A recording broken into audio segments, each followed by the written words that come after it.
ठाकरे जम्मू कश्मीर इकाई की तरफ से आज जो पत्रकार वार्ता का आयोजन किया गया, देखिए लेह लद्दाख के साल केंद्र सरकार ने उनकी मांगों के प्रति, उनकी मांग थी राज्य का दर्जा देने की, उनकी मांग थी विशेषाधिकार की, नौकरियों में आरक्षण की, उनकी मांगों के प्रति जो सकारात्मक रुख दिखाया है। चाहे ये हाल ही के अंदर जो काउंसिल के वहाँ पर चुनाव हुए थे उसमें बीजेपी की दुर्दशा के बाद जो है वह इस तरह का रुख अपनाया गया, और जो बातचीत का दौर उनका गृह मंत्रालय के साथ जो है शुरू होने जा रहा है 4 दिसंबर को, सबसे पहले तो हम उसका जो है पुरजोर स्वागत करते हैं। इसके साथ ही हम केंद्र सरकार से पूछना चाहते हैं कि आखिर जम्मू कश्मीर के साथ कब जो है सौतेले व्यवहार पर पूर्ण विराम लगेगा। जम्मू कश्मीर के साथ वादे जो इन्होंने किए थे उसको कब पूरा किया जाएगा। आप देखिए केंद्र सरकार का 2 टर्म का कार्यकाल जो है वो पूरा होने को है, लगभग 9.5 वर्ष से ज़्यादा उनका कार्यकाल सत्ता में हो चुका है।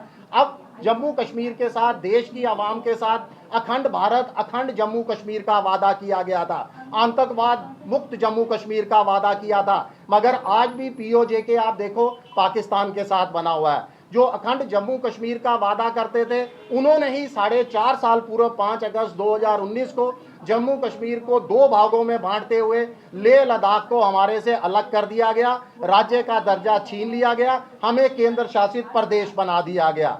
जल्द वादा किया गया था राज्य लौटाने का, जल्द वादा किया गया था लोकतांत्रिक प्रक्रिया बहाल करने का, मगर आज तक जमीनी तौर पर तमाम वादे ये जुमलेबाजी साबित हुए हैं। आज जम्मू कश्मीर का हाल ये हो चुका है कि लगातार स्थानीय लोगों के अधिकारों का हनन किया जा रहा है। हमारा व्यापार, रोजगार, शिक्षा संस्थाओं, यहाँ तक के प्रशासनिक उच्च पदों पर भी मैं तो कहूँगा कि गैर स्थानीय लोगों की भागीदारी दिन प्रतिदिन बढ़ती जा रही है।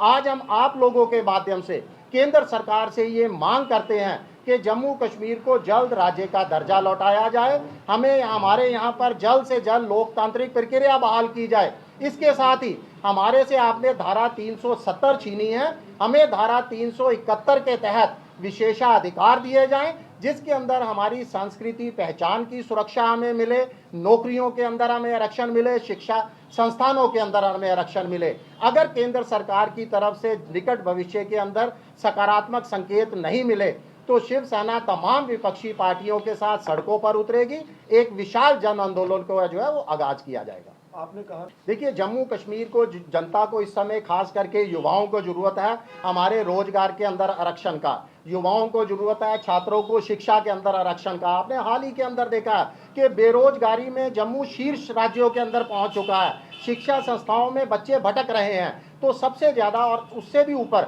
हमारी संस्कृति पहचान पर लगातार जो है मिटाने की साजिशें रची जा रही हैं। हमें इस समय बहुत ज़्यादा जम्मू कश्मीर को ज़रूरत है कि धारा 371 के तहत, देखिए धारा 371 कोई असंवैधानिक धारा नहीं है, संविधान के अंदर इसका प्रोविज़न है, और तमाम पूर्ववर्ती राज्यों के अंदर धारा 371 के तहत उनको विशेषाधिकार दिए गए हैं। तो जम्मू कश्मीर के साथ सौतेला व्यवहार क्यों? हम भी तो बॉर्डर स्टेट हैं, हम बॉर्डर स्टेट होने के साथ साथ पिछले 3.5 दशकों से आतंकवाद का दंश झेल रहे हैं। तो जम्मू कश्मीर के लोगों को इस समय बहुत ज़्यादा ज़रूरत है। हमें केंद्र शासित प्रदेश आपने बनाया था ये कहकर कि बहुत जल्द आपको राज्य का दर्जा लौटा दिया जाएगा, हमें नहीं मालूम था कि हमें 4.5 साल से भी लंबा इंतजार करना पड़ेगा।